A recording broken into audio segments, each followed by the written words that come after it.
IndyMart, kembali lagi di channel IndyMart. Dunia kini sedang mengalami sebuah bencana pandemi yang sifatnya global. Hampir seluruh negara yang ada di muka bumi ini terkena dampak dari tersebarnya COVID-19. Penyebaran virus ini berjalan secara masif. Kasus mengenai virus corona kian hari kian bertambah. Demi mencegah meluasnya penyebaran virus corona, pemerintah memutuskan untuk memindahkan kegiatan belajar dari sekolah ke rumah.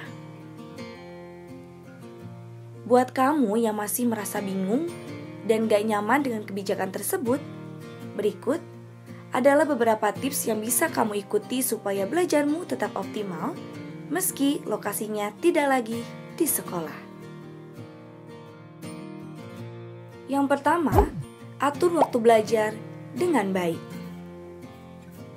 Untuk atur waktu supaya bisa digunakan dengan baik, maka kita harus bisa menentukan mana yang jadi prioritas utama. Kalau dalam satu hari, kamu punya banyak hal yang harus dikerjakan, kamu bisa buat to-do list. Dengan menuliskan apa saja yang harus kamu kerjakan dalam satu hari, kemudian kamu bisa urutkan mulai dari kegiatan berskala prioritas tinggi hingga yang paling tidak penting atau prioritas rendah. Ingat, yang gak kalah penting dari mengatur waktu belajar adalah disiplin sama to-do list yang telah kamu buat. Yang kedua, ciptakan lingkungan yang membuatmu nyaman. Lingkungan rumah dan sekolah seringkali tidaklah sama. Di sekolah, kamu dapat menemukan kursi-kursi dengan papan tulis di depan. Serta, kamu juga bisa berinteraksi dengan guru maupun teman-teman. Keadaan di rumah tentunya berbeda. Untuk memaksimalkan belajar, cobalah untuk mengatur setting tempat belajar kamu yang bisa buat kamu nyaman. Yang ketiga, manfaatkan musik. Penggunaan musik dalam belajar perlu kamu perhatikan dengan baik. Karena ternyata tidak setiap saat musik dapat menjadi teman belajar yang baik. Keberadaan suara rendah atau yang lebih menyerupai bisikan dapat mengganggu konsentrasi. Meski suara rendah dapat menjadi gangguan, temuan berbeda terjadi pada musik klasik. Dalam sebuah penelitian, mendengarkan musik klasik dapat membantu meningkatkan kemampuan menghafal. Tetapi, ada juga penelitian yang menyebutkan bahwa mendengarkan musik dapat menjadi gangguan saat belajar, terutama yang berkaitan dengan hafalan. Pada akhirnya, semua kembali ke kamu sih. Jika kamu merasa nyaman untuk belajar dengan latar belakang musik tertentu, just do it.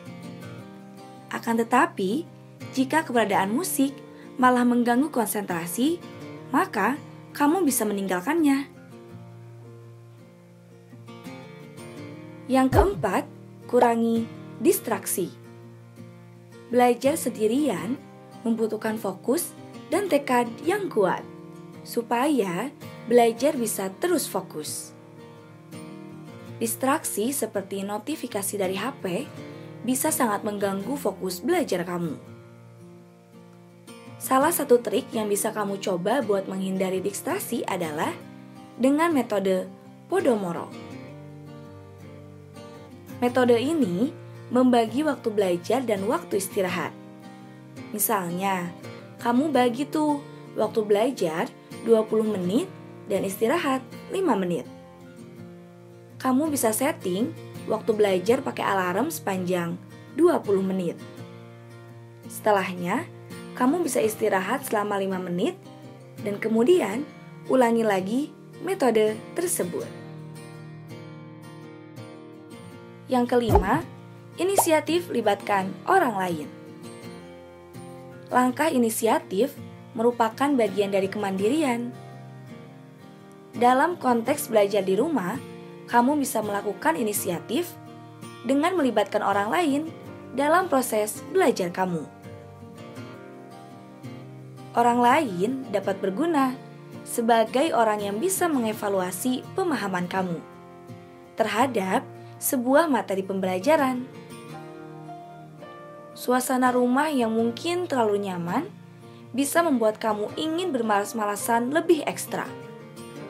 Bagi yang bisa menangkal permasalahan ini, wah, kamu keren. Kamu bisa lanjut fokus kepada proses belajar. Tapi, buat kamu yang merasa belum bisa menangkal permasalahan ini, tentu kamu butuh bantuan orang lain untuk bisa lebih fokus belajar di rumah. Dengan adanya orang lain di sekitar kamu merasa diawasi sehingga kamu terhindar dari rasa malas dan keinginan untuk menunda pekerjaan. Itu dia beberapa tips agar kalian bisa mandiri dalam belajar di rumah. Selamat menjalani masa belajar di rumah dan tetap semangat ya sobat. Jangan lupa untuk like, comment, and subscribe, serta nyalakan lonceng notifikasinya agar kamu tidak ketinggalan info-info menarik lainnya dari IndiMart. Sampai ketemu di video selanjutnya ya.